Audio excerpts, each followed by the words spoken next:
Assalamualaikum warahmatullahi wabarakatuh. Saya Rosyanti Triwulan dari kelas R6E akan membedah buku yang berjudul Bunga Rampai, Akidah Akhlak dan Pembelajarannya. Dalam buku ini tidak hanya dijelaskan mengenai akidah saja, melainkan juga ilmu tasawuf, tauhid, asmaul husna, dan sifat-sifat Allah beserta seberapa pentingnya belajar ilmu-ilmu tersebut. Jadi pada bab pertama dijelaskan mengenai akidah akhlak itu apa.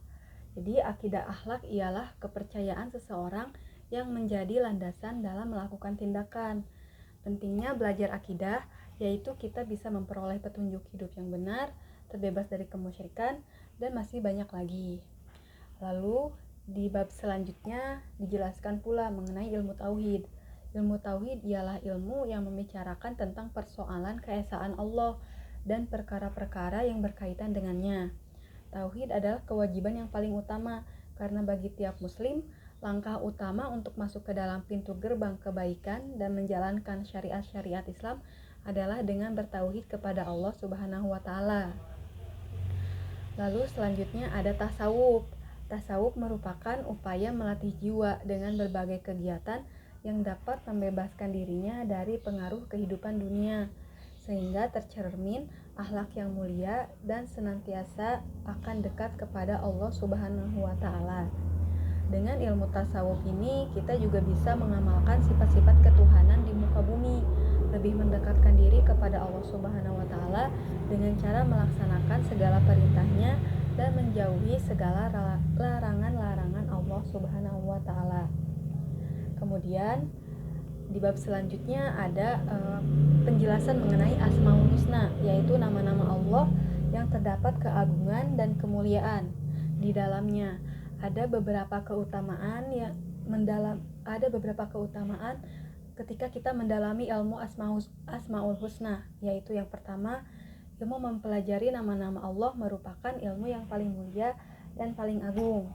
Yang kedua, mengenal dan memahami nama-nama Allah juga akan membuat hambanya semakin cinta kepada Allah, semakin mengagungkan Allah dan membesarkannya. Tentu akan membuat hamba Allah juga lebih mengikhlaskan segala harapan dan tawakal hanya kepada Allah, serta membuat rasa takut kepada Allah semakin besar. Yang ketiga, dengan mengenal nama Allah juga merupakan dasar keimanan. Maka dengan seperti itu, iman manusia akan semakin bertambah. Dan terakhir, dijelaskan pula mengenai sifat-sifat Allah. Memahami sifat-sifat Allah menjadi salah satu hal yang sangat penting untuk meningkatkan keimanan kita sebagai seorang muslim. Dengan begitu, seorang muslim dan muslimah akan sebagai seorang muslim dan muslimah akan memahami betapa besar dan agungnya Allah yang telah menciptakan segala sesuatu yang ada di alam semesta ini. Sifat-sifat Allah yang wajib diketahui oleh umat muslim berjumlah 41. Jumlah tersebut terbagi menjadi 3 bagian. Yang pertama, sifat wajib berjumlah 20, kemudian sifat mustahilnya berjumlah 20, dan sifat jaiz Allah berjumlah 1. Sifat-sifat Allah ini tidak hanya dipahami artinya saja, tapi juga perlu diamalkan dalam kehidupan sehari-hari kita. Sekian bedah buku dari saya. Wassalamualaikum warahmatullahi wabarakatuh.